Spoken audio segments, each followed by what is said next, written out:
graça e paz. Pai querido, nós te agradecemos, te louvamos. O Senhor é o nosso Deus, o El Shaddai, Deus Todo-Poderoso, cheio de ternas misericórdias. Nós precisamos do Senhor, Pai. E nessa hora, principalmente, derrama da Tua bênção, Pai, sobre todos nós, os que estamos aqui, os que vão nos ouvir também. Nós pedimos e agradecemos em nome de Jesus. Amém.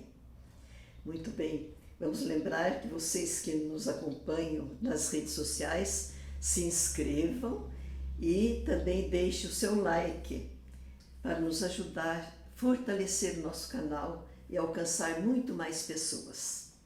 Muito bem, terminamos o Antigo Testamento, com a mensagem O Messias vem, e já estamos no Novo Testamento, anunciando que o Messias chegou. Nós estamos na parte do Novo Testamento que se constitui dos Evangelhos, Mateus, Marcos, Lucas e João, a história no nascimento da igreja, livro de Atos dos Apóstolos, depois as cartas de Paulo, cartas gerais e o Apocalipse, que é um livro de revelação. Este é o Novo Testamento. Estamos iniciando hoje o livro de Mateus, o Evangelho segundo Mateus. O Evangelho é um só. Agora, conforme Mateus viu, presenciou e soube depois e registrou para nós. Muito bem. Em Mateus, nós já vimos que Jesus é apresentado como o Rei, é o Messias prometido, é o Salvador prometido, mas ele vem como Rei. Eles esperavam um Rei cheio de poder, um Rei libertador. Lembrando que Israel estava sempre sob o domínio de outros impérios. Mateus apresenta para nós o cristianismo, uma religião histórica.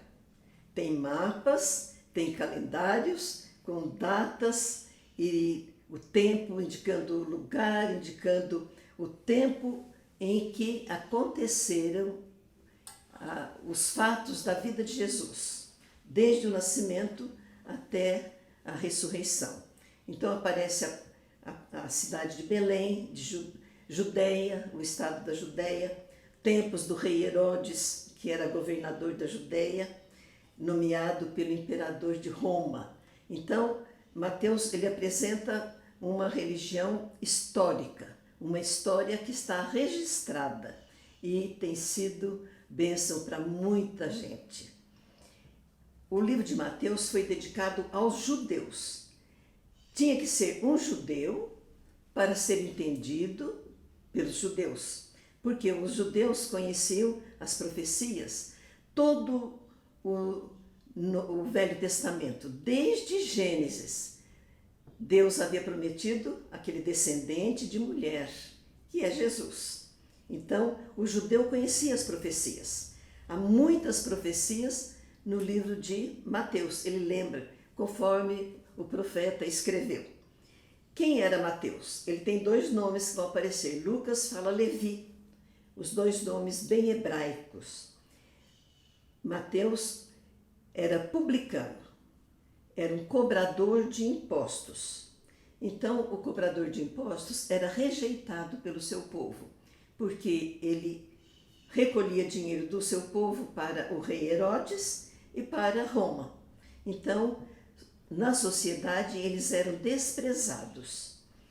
Mateus era um homem de recurso. Vai aparecer no outro livro que ele ofereceu um banquete para Jesus e os seus conhecidos, que eram também publicanos, que os fariseus achavam que eram pecadores também. Muito bem. E Mateus deixou tudo para seguir Jesus. E tem um dos evangelhos que de repente Jesus chamou, segue-me, ele se levantou e seguiu Jesus. Foi então um dos apóstolos, que vai ter depois elevado a esse nome. Muito bem. No capítulo 1, vai aparecer a genealogia do rei. vai dizer assim, Jesus Cristo, filho de Davi, e Jesus, filho de Abraão. Filho de Davi, porque havia uma aliança de Deus com Davi. Deus falou que sempre haveria um descendente de Davi no trono.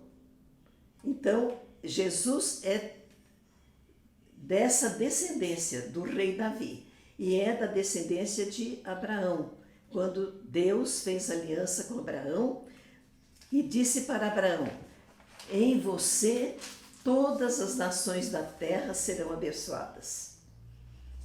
E depois então vem falando sobre o nascimento do rei. Nós estamos pensando nos acontecimentos, porque os 3 evangelhos, Mateus, Marcos e Lucas, são sinóticos. Eles vão falar da ação de Jesus, o movimento de Jesus, a vida de Jesus. Então, está falando aqui sobre o nascimento dele.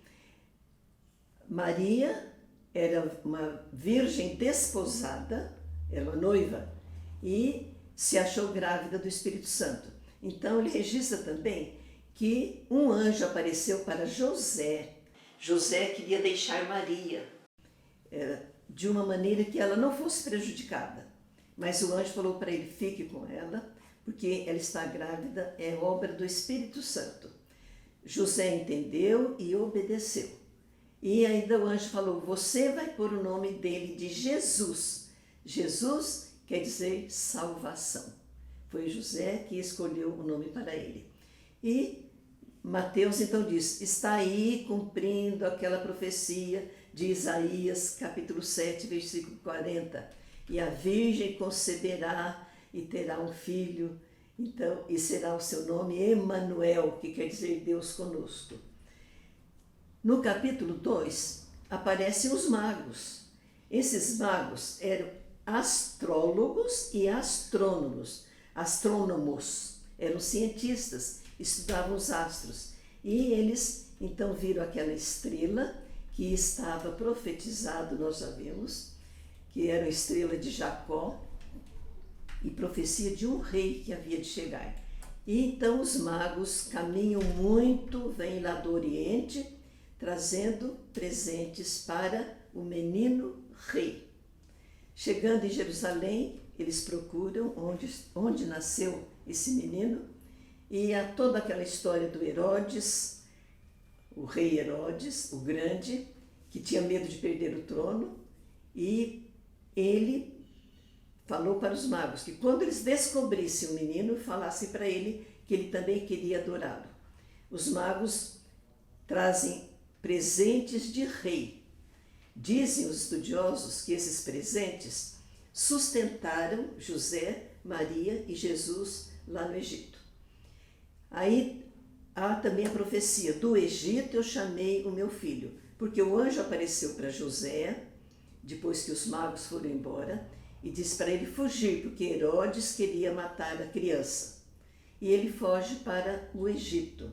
Por isso que há esta profecia em Oséias 11:1. Do Egito eu chamei o meu filho. E o Herodes mandou matar os meninos de 2 anos para baixo. Era o Herodes o Grande. Também no ano 4 depois de Cristo, Herodes morreu e o território foi repartido pelos seus filhos, os tetrarcas. Quando José está no Egito, Herodes morreu, então o anjo aparece para José e manda que ele volte para Israel. E ele fica com medo de ir para a Judeia, porque na Judeia era o Herodes Arquelau, filho de Herodes o Grande, muito maldoso também. Então José vai para a Galileia e lá na cidade de Nazaré, que aparece também Jesus seria chamado Nazareno, porque ele vai passar a infância em Nazaré, que é no lado norte da Terra Prometida, que nós já vimos. Galileia, norte, e Judeia e Samaria ao sul. Aí, no capítulo 3, aparece João Batista. João Batista, que foi também profetizado em Isaías, no capítulo 40, versículo 3. a voz do que clama no deserto, que veio para preparar o caminho do rei. E João Batista dá testemunho de Jesus. Ele fala, eu estou batizando com água. Tem que se arrepender dos seus pecados, mudar de vida, mas vem depois de mim o que vai batizar com fogo e com o Espírito Santo. Então, já no capítulo 3, João Batista está anunciando a vinda do rei. E Jesus chega lá no Rio Jordão e fala que vai ser batizado. João Batista não quer batizar. Jesus não tinha pecado, não tinha arrependimento, mas ele estava cumprindo a lei. E ele foi batizado por João Batista. É bom a gente pegar todo o livro e ir lendo, vale a pena, tem muito detalhe. E é maravilhoso quando a gente vai vendo o Espírito Santo trabalhando na vida de Jesus. E ali no batismo aparece a Trindade. Jesus, o Filho, sendo batizado, a voz do Pai, este é o meu Filho amado, que me dá prazer, que me dá alegria. E uma pomba, parece uma pomba que desce sobre Jesus, que é o Espírito Santo. Então, Jesus, o batismo de Jesus. No capítulo 4, vem a tentação de Jesus. Do batismo, ele é levado pelo Espírito Santo ao deserto e lá ele é tentado. É coisa terrível a tentação que Jesus passa, mas ele é tentado, mas ele não cai em tentação. Ele vence todas as batalhas. Ele foi tentado para fazer pão, que ele estava com fome 40 dias sem comer e sem beber. Então ele foi tentado a fazer das pedras, fazer pão. E o diabo disse, se você é filho de Deus, você pode fazer isso. E Jesus sempre responde com a palavra. A palavra diz que nem só de pão viverá o homem. Ele também é tentado no orgulho. Mostra o seu poder. Se atire aqui de cima do templo e os anjos vêm para te recolher, para te ajudar. E Jesus não passa. Ele podia ser tentado, se você é filho de Deus. Mas Jesus não tentará o Senhor teu Deus. E depois o diabo fala que se Jesus se curvar e se prostrar diante dele, ele vai dar todas as nações para ele. E Jesus responde outra vez com a palavra. Não terás outros deuses diante de mim. Só Deus é Deus. E então, depois diz o texto de Mateus que o diabo vai embora e vai depois voltar. E Jesus é alimentado e começa então o ministério de Jesus. Ele está na Galileia, no lado norte, em Cafarnaum. Ele vai para Nazaré, mas começa o ministério dele, ele vai para Cafarnaum, na terra de Pedro. E ali ele já escolhe 4 discípulos, 4 homens que iriam fazer parte do colégio apostólico. É Pedro, André, Tiago e João, 4 pescadores. E Jesus diz para eles, vocês agora vão ser pescadores de homens. E Mateus registra que Jesus fica na Galileia, fazendo suas visitas, suas viagens, ensinando, pregando e curando. E as multidões começaram a seguir Jesus. Lá na Galileia ele está. E lá ele faz o primeiro discurso, capítulo 5, é o Sermão do Monte. No Sermão do Monte, ele vai dar a constituição do reino. Era a afirmação clássica da ética do reino. Jesus não destruiu a lei antiga. Ele tratou-a como rudimentar e não como perfeita e final.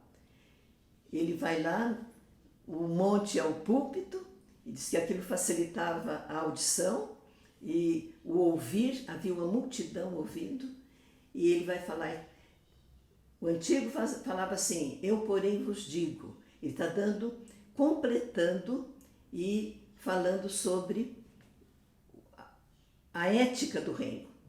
No capítulo 5, então, as bem-aventuranças, ele vai interpretar a lei no reino, no novo reino.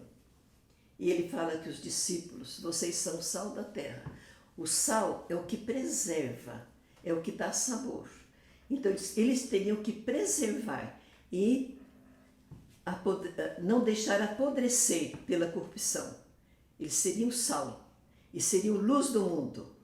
E deveriam ser colocados no alto para iluminar tudo. Então, tudo que vocês fizerem vai glorificar o nosso Pai que está nos céus. Não vai glorificar o apóstolo, o mensageiro, mas glorificar tudo que o crente em Jesus, o que ama a Deus, faz, glorifica o Pai que está nos céus. Jesus veio então completar a lei, encher a lei, explicar, cumprir e não revogar a lei. Então ele vai falar sobre o homicídio, não matarás, não adulterarás, não prestarás falso juramento, a vingança e o amor. Ele vai falar. Ele vai dizer em todos esses itens, que não vai ter tempo, nosso objetivo aqui é panorâmico, é passar por cima. Mas vamos pegar, ele diz assim, vocês foram ensinados, amarás o seu próximo e odiarás o seu inimigo. Eu, porém, vos digo. E Jesus dá, então, uma nova interpretação completa. Esse mandamento é amar, ele falava lá, o antigo, odiar o inimigo. Amar o amigo e odiar o inimigo. Aqui, amar o inimigo e orar por ele, orar pelo inimigo. Então ele completa todos aqueles mandamentos, eu porém vos digo. É como se você pegasse os 10 mandamentos e escrevesse por cima amor de Jesus. Tudo aquilo feito com amor e para o amor. E na prática da justiça desse reino, nada fazer para ser visto. Era proibido o orgulho, a soberba. Quem tem Jesus, eu acho maravilhoso Jesus, o amor de Jesus e a humildade de Jesus. E Ele quer que a gente seja parecido com Ele. Então, no reino, tudo que é feito é para glorificar o Pai que está nos céus. E há 3 itens que Jesus chama a atenção e está ensinando os discípulos e aquela multidão que está ouvindo o Sermão do Monte. É a piedade no reino, a caridade, o amor, a esmola e tudo que ele faz. Quando vocês mostrarem amor para alguém, não faça para se exibir, não faça para ser conhecido, mas o que sua mão direita fizer, a esquerda não saiba. Não toque trombeta. Amor, caridade, esmola. Segundo, oração. Não é para orar lá nas praças, na sinagoga, de pé, mas no quarto, quietinho, com Deus, porque Deus conhece e Deus recebe a nossa oração, e nem vãs repetições. E Jesus ainda falou sobre o jejum, que quando vocês jejuarem, não é para ficar mostrando para os outros, se exibindo, querendo dizer que você é muito mais crente que todos. Jesus prega o amor e a humildade. Esses são virtudes do cidadão do reino. E ele fala, juntem tesouros no céu, não na terra. Na terra, o que vocês estão fazendo? O ladrão rouba, a ferrugem corrói. Então, faça as coisas, estejam deixando tesouros guardados lá no céu. Também Jesus falou de luz e trevas. Conforme nós olhamos, nós vemos as coisas boas. Se os nossos olhos são bons, vemos coisas boas. E Jesus ainda nesse capítulo 6, ele fala dos 2 senhores, Deus e riquezas. Ninguém pode servir os 2 ao mesmo tempo, porque se serve um, o outro se aborrece. E Jesus quer ensinar para os seus discípulos que colocar Deus em primeiro lugar, acima de tudo, que vale a pena. E Jesus no capítulo 6 ainda fala sobre a ansiedade. Não andem ansiosos de coisa alguma, nem o que eu vou comer, nem o que eu vou vestir. O vosso Pai Celeste sabe o que vocês precisam e Ele supre a necessidade. Qual era a receita que Jesus dava. Busquem o reino em primeiro lugar e a sua justiça, e todas as necessidades serão supridas pelo Pai Celeste. Todas as coisas. E ainda Jesus fala, não fiquem preocupados com o dia de amanhã. Cada dia tem o seu problema. E Deus, ontem o pastor falou, maravilhoso, Deus continua no trono. É isso que Jesus estava ensinando para os discípulos, para eles não ficarem ansiosos, que Deus estava tomando conta. Deus tem o projeto para aqueles que o amam, para aqueles que o obedecem. E são projetos, lá em Jeremias ele diz, são coisas boas que Deus tem reservado no tempo dele, do modo dele. Nós precisamos abrir bem os nossos ouvidos para ouvir o que Deus quer falar para nós, através da palavra dele. Nós temos um privilégio muito grande de liberdade, de ter na Bíblia e poder ler. Até o cego, ele ouve, ele tem os meios lá para poder ler também, para conhecer a vida de Jesus. Mateus está nos ensinando, nos fazendo recordar, para nos fazer discípulos de Jesus, parecidos com Jesus. Que Deus nos abençoe.